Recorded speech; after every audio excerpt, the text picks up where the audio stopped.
ಓಂ ಸದ್ಗುರುನಾಥ ಶರಣಂ ಜಯ ಜಯ. ಓಂ ಸಚ್ಚಿದಾನಂದ ಶರಣಂ ಜಯ ಜಯ. ಎಲ್ಲರಿಗೂ ನನ್ನ ನಮಸ್ಕಾರಗಳು. ಜ್ಞಾನೇಶ್ವರಿ ಗೀತಾಮೃತ.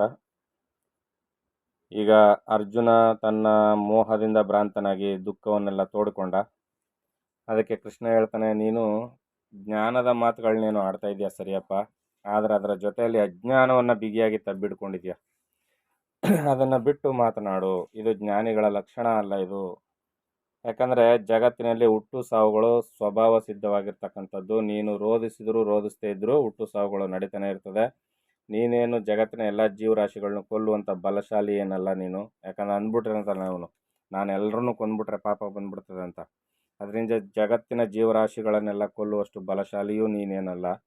ಆದ್ದರಿಂದ ನೀನು ಈ ಅವಿವೇಕದ ಮಾತುಗಳನ್ನ ಬಿಡು, ನಿಜವಾಗಿ ವಿವೇಕಿಯಾಗಿ ಯೋಚನೆ ಮಾಡು ಅಂತ ಅರ್ಜುನನಿಗೆ ಕೃಷ್ಣನು ಹೇಳ್ತಾ ಇದ್ದಾನೆ. ಹೇ ಅರ್ಜುನ, ನಾನು ಹೇಳುವ ಮತ್ತೊಂದು ವಿಷಯವನ್ನು ಮನಗೊಟ್ಟು ಕೇಳು.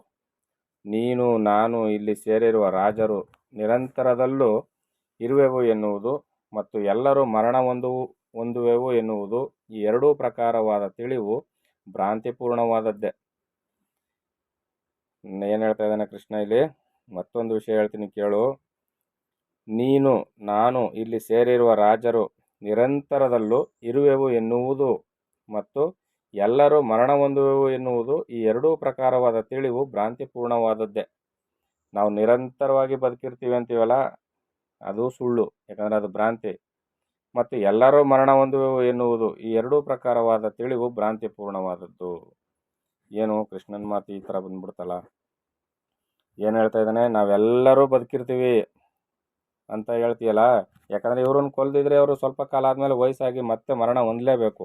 ಅದರಿಂದ ಎಲ್ಲರೂ ಬದುಕಿರ್ತೀವಿ, ಸಾಯೋದೇ ಇಲ್ಲ ಅಂತ ನೀನೇನಾದ್ರು ತಿಳ್ಕೊಂಡಿದ್ರೆ ಅದೆಲ್ಲ ಸುಳ್ಳು, ಅದು ನಿನ್ನ ಭ್ರಾಂತಿ ಅಷ್ಟೇ. ಮತ್ತು ಎಲ್ಲರೂ ಮರಣ ಹೊಂದುವೆವು ಎನ್ನುವುದು, ಈಗ ನೋಡಿ, ಈಗ ಕೃಷ್ಣ ಏನು ಹೇಳ್ತಾ ಇದ್ದಾನೆ? ಎಲ್ಲರೂ ಮರಣ ಹೊಂದ್ತೀವಿ ಅಂತ ತಿಳ್ಕೊಂಡ್ರು ಕೂಡ ಅದು ಕೂಡ ಸುಳ್ಳು. ಯಾಕೆ? ಯಾರೂ ಸಾಯೋದೇ ಇಲ್ಲ ಅಂತ ಹೇಳ್ತಾ ಇದ್ದಾನೆ. ಮೊದಲಿಂದ ಯಾರೂ ಉಳಿಯೋದಿಲ್ಲ ಅಂತ ಹೇಳ್ದ, ಈಗ ಹೇಳ್ತಾ ಇದ್ದಾನೆ ಕೃಷ್ಣ ಯಾರೂ ಸಾಯೋದೇ ಇಲ್ಲ ಅಂತ ಹೇಳ್ತಾ ಇದ್ದಾನೆ. ಈಗ ಈ ಮರ್ಮವನ್ನು ತಿಳಿಬೇಕಾದ್ರೆ ಕೃಷ್ಣನ ಮಾತುಗಳನ್ನ ಈಗ ನಾವು ಅನುಸರಿಸಿ ನಡಿಬೇಕು. ಈ ಲೋಕದಲ್ಲಿ ಅಭೇದ್ಯವಾಗಿರುವ ಹುಟ್ಟು ಸಾವುಗಳು ಎರಡೂ ಮಾಯಾ ಪ್ರತಾಪದಿಂದ ದೃಷ್ಟಿಗೆ ಗೋಚರಿಸುತ್ತವೆ. ಮಾಯೆಯ ದೆಸೆಯಿಂದಾಗಿ ಹುಟ್ಟು ಸಾವುಗಳು ನಮ್ಮ ಕಣ್ಣಿಗೆ ಕಾಣ್ತಾ ಇದೆ. ಯಾಕೆ? ದೇಹ ಹುಟ್ಟುತ್ತೆ, ದೇಹ ಸಾಯ್ತದೆ. ಇದು ಹುಟ್ಟು ಸಾವುಗಳಾಗಿ ನಮಗೆ ಗೋಚರಿಸ್ತಾ ಇದೆ. ಈ ಸೃಷ್ಟಿಯಲ್ಲಿ ನಾವು ಅವಿನಾಶಿಗಳಾಗಿರುವೆವೆಂಬ ಗುಟ್ಟನ್ನು ಹೇಳುವೆನು ಕೇಳು. ಮೊದಲನೇ ಪ್ರಶ್ನೆಗೆ ಉತ್ತರವನ್ನು ಹೇಳ್ದ, ಎರಡನೇ ಪ್ರಶ್ನೆಗೂ ಉತ್ತರವನ್ನು ಹೇಳ್ದ. ಏನು? ಹುಟ್ಟು ಸಾವುಗಳೆರಡು ಮಾಯೆಯ ಪ್ರತಾಪದಿಂದ ಕಣ್ಣು ಕಾಣ್ತಾ ಇದೆ. ಅದರಿಂದ ನಾವು ನಿರಂತರವಾಗಿರೋದಿಲ್ಲ. ದೇಹಗಳು ಬರ್ತವೆ, ದೇಹಗಳು ಹೋಗ್ತವೆ. ಅದರಿಂದ ನೀನೇನಾದ್ರೂ ನಿರಂತರದಲ್ಲೂ ಇರ್ತೀವಿ ನಾವು ಅಂತ ಏನಾದ್ರು ನೀನು ಅಂದ್ಕೊಂಡಿದ್ರೆ ಅದು ಸುಳ್ಳು, ನಿನಗೆ ಭ್ರಾಂತಿ ಹಿಡಿದಿದೆ ಅಂತ. ಎರಡನೇದೇನಂದ? ನಾವು ಸತ್ತೋಗ್ಬಿಡ್ತೀವಿ, ಎಲ್ಲರೂ ಮರಣ ಹೊಂದು ಎನ್ನುವುದು ನಿನ್ನ ಪ್ರಕಾರವಾಗಿ ಏನಾದ್ರು ಇದೆಯೇ? ಅದು ಕೂಡ ಇಲ್ಲ. ಯಾಕಂದರೆ ಈ ಸೃಷ್ಟಿಯಲ್ಲಿ ಅವಿನಾಶಿಗಳಾಗಿರುವೆಂಬ ಗುಟ್ಟನ್ನು ಹೇಳ್ತೀನಿ ಕೇಳು. ನಾವೆಲ್ಲ ಅವಿನಾಶಿಗಳಾಗಿರ್ತೀವಿ ಅಂದರೆ ಯಾವಾಗಲೂ ನಾಶವಿಲ್ಲದವರಾಗಿ ಯಾವಾಗಲೂ ಇರ್ತಕ್ಕಂಥವರಾಗಿರ್ತೀವಿ. ಆ ಗುಟ್ಟನ್ನು ಹೇಳ್ತೀನಿ ಕೇಳು. ನೋಡು, ಗಾಳಿ ಬೀಸುವುದರಿಂದ ನೀರಿನಲ್ಲಿ ಅಲೆಗಳು ಏಳುತ್ತವೆ. ಗಾಳಿಯು ನಿಂತಾಗ ಅಲೆಗಳಿಲ್ಲದೆ ಶಾಂತವಾಗಿರುತ್ತದೆ. ಇದೆಲ್ಲರಿಗೂ ಬಂದಂಥ ಅನುಭವವೇ. ಇದರಲ್ಲಿ ಉದಿಸಿರುವುದೇನು? ಇದರಂತೆ ಉತ್ಪತ್ತಿ ನಾಶಗಳು ಯಾವುದರಿಂದ ಆಯಿತೆಂಬುದನ್ನು ನಿಜವಾಗಿ ಹೇಳು. ನೀರೇ ನೀರಾಗಿರ್ತದೆ. ಗಾಳಿ ಬೀಸಿದಾಗ ಅಲೆಗಳ ರೂಪದಲ್ಲಿ ನೀರೇ ಎದ್ದು ಅಲೆಗಳಂತೆ ಕಾಣ್ತಾ ಇರ್ತದೆ. ಈಗ ಅದು ಅಲೆಗಳು, ನೀರ್ಗುಳ್ಳೆಗಳು, ನೊರೆ ಈಗೆಲ್ಲ ಹೆಸರನ್ನ ಕರೆಸ್ಕೊಳ್ತದೆ. ಆದರೆ ಅದೆಲ್ಲವೂ ನೀರೇ ಅಲ್ಲದೆ ಬೇರೆ ಅಲ್ಲವೇ ಇಲ್ಲ. ಅಲೆಗಳು ಅಂತ ಹೊಸದಾಗಿ ಏನಿಲ್ಲ, ನೀರೇ ಆ ರೀತಿಯಲ್ಲಿ ಏರು ತಗ್ಗುಗಳಾಗಿ ಕಾಣ್ತಾ ಇರ್ತದೆ. ಈಗ ಹೇಳೋ ಅರ್ಜುನ, ಇದರಲ್ಲಿ ಉತ್ಪತ್ತಿಯಾಗಿದ್ದು ಯಾವುದು, ನಾಶ ಆಗಿದ್ದು ಯಾವುದು? ಅರ್ಜುನ ಏನು ಹೇಳೋಕ್ಕಾಗುತ್ತೆ? ಅಲೆಗಳು ಹುಟ್ಟಿತು ಸ್ವಾಮಿ, ಈಗ ನೀರಾಗೋಯ್ತು ಅಂತ ಹೇಳೋಕ್ಕಾಗುತ್ತಾ? ಆ ನೀರೇ ಏರು ತಗ್ಗುಗಳಾಗಿ ಕಂಡಿದ್ರಿಂದ ನಾವೇನು ಮಾಡ್ದೋ ಅದಕ್ಕೆ ಅಲೆಗಳು ಅಂತ ಒಂದು ಹೆಸರು ಕೊಟ್ಟು, ಅಲೆಗಳು ಶಾಂತವಾದ ಮೇಲೆ ನೀರೇ ನೀರಾಯಿತು ಅಂತ ಹೆಸರು ಕೊಟ್ಟು. ಈಗ ಇದು ಕೂಡ ಅದೇ ರೀತಿಯಲ್ಲಿಯೇ ಹುಟ್ಟು ಸಾವುಗಳು. ಮತ್ತೊಂದು ವಿಷಯವನ್ನು ಹೇಳುವೆನು ಕೇಳು. ಶರೀರವು ಒಂದೇ ಆಗಿದ್ದರೂ ಭಿನ್ನ ಭಿನ್ನ ವಯೋಧರ್ಮಕ್ಕೆ ಅನುಸಾರವಾಗಿ ಅನೇಕ ಭೇದಗಳು ಆಗುತ್ತವೆ. ಈ ಪ್ರತ್ಯಕ್ಷ ಉದಾಹರಣೆಯನ್ನು ಮರೆಯಬೇಡ. ಮೊದಲು ಬಾಲ್ಯವು, ಅನಂತರ ಯೌವನವು, ಮುದಿತನವು ಕ್ರಮಕ್ರಮವಾಗಿ ಬರುತ್ತವಲ್ಲವೇ? ಬಾಲ್ಯ ಬರುತ್ತೆ, ಒಂದು ಸ್ವಲ್ಪ ಕಾಲ ಆಗ್ತಾ ಇದ್ದಂಗೆ ಯೌವನ ಬರುತ್ತೆ. ಯೌವನವು ಕಳೆದು ಮುದಿತನವು ಕೂಡ 40 ವಯಸ್ಸು ದಾಟಿದ ಮೇಲೆ ಮುದಿತನ ತಾನಾಗೆ ಬರ್ತಾ ಇರ್ತದೆ. ಯೌವನವು ಬರುತ್ತಲೇ ಬಾಲ್ಯವು ನಶಿಸುತ್ತದೆ. ಕೃಷ್ಣ ಏನು ಹೇಳ್ತಾ ಇದ್ದಾನೆ, ಮೊದಲು ಮಗುವಾಗಿದ್ದೆ, ಬಾಲ್ಯಾವಸ್ಥೆಯಲ್ಲಿದ್ದೆ, ಚಿಕ್ಕ ಹುಡುಗನಾಗಿದ್ದೆ. ಈಗ ಯೌವನ ಬರ್ತಾ ಇದ್ದಂಗೆ ಬಾಲ್ಯ ಏನಾಯಿತು, ನಶಿಸಿ ಹೋಯಿತು. ಈಗ ನಾನು ಬಾಲ್ಯಾವಸ್ಥೆನ ಕಳ್ಕೊಂಡಾಯ್ತು, ಈಗ ಬಾಲ್ಯ ನಾಶ ಹೊಂದ್ಬಿಡ್ತು, ಸತ್ತೋಯ್ತು ಈಗ ಅದು. ಇನ್ನು ಮುದಿತನವು ಬರುತ್ತಲೇ ಯೌವನವು ನಶಿಸುತ್ತದೆ. ನಿನ್ನದೇ ಶರೀರದಲ್ಲಿ ಇಷ್ಟೆಲ್ಲ ಬದಲಾವಣೆಗಳು. ಬಾಲ್ಯ ಹೋಯ್ತು, ಯೌವನ ಬಂತು. ಈಗ ಯೌವನ ನಶಿಸ್ತಾ ಹೋಯ್ತು, ಮುದಿತನ ಬಂತು. ಈ ಅವಸ್ಥೆಗಳ ನಾಶದಂತೆ ದೇಹಕ್ಕೆ ನಾಶ ಬರುವುದಾ? ಅದರಂತೆ ದೇಹಾಂತರಗಳು ಒದಗಿದರೂ ಶಾಶ್ವತನಾದ ಆತ್ಮನು ನಾಶವಾಗುವುದಿಲ್ಲ. ಈ ತತ್ವವನ್ನು ಅರಿತವನೇ ಜಾಣನು. ಅವನಿಗೆ ದೇಹ ಸಂಬಂಧವಾದ ಮೋಹವಾಗಲಿ ದುಃಖವಾಗಲಿ ಉಂಟಾಗದು.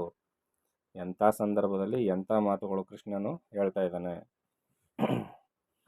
ಇಂದ್ರಿಯಗಳು ವಿಷಯಗಳನ್ನು ಸೇವಿಸುವುದರಿಂದ ಸುಖ ದುಃಖಾದಿಗಳು ಹುಟ್ಟುತ್ತವೆ. ಏನು ಕರ್ಮೇಂದ್ರಿಯಗಳು ಜ್ಞಾನೇಂದ್ರಿಯಗಳು ಅಂತ ಏನು 10 ಇಂದ್ರಿಯಗಳನ್ನ ಹೇಳಿದ್ರಲ್ಲ, ಈ ಮುಖಾಂತರ ನಾವು ಸುಖ ದುಃಖಗಳನ್ನ ಅನುಭವಿಸ್ತೀವಿ. ಯಾವುದರಿಂದ? ಇಂದ್ರಿಯ ವಿಷಯಗಳನ್ನು ಸೇವಿಸುವುದರಿಂದ. ವಿಷಯ ವಸ್ತುಗಳು, ಹೊರಗಡೆ ಇರ್ತಕ್ಕಂಥ ವಸ್ತುಗಳು, ವಿಷಯ ವಸ್ತುಗಳು, ಅವುಗಳನ್ನು ಅನುಭವಿಸಿದ್ರಿಂದ, ಇಂದ್ರಿಯಗಳ ಮುಖಾಂತರ ಅನುಭವಿಸಿದ್ರಿಂದ ನಮಗೇನಾಯಿತು, ಸುಖ ದುಃಖಾದಿಗಳು ಹುಟ್ಟುಕೊಳ್ತವೆ.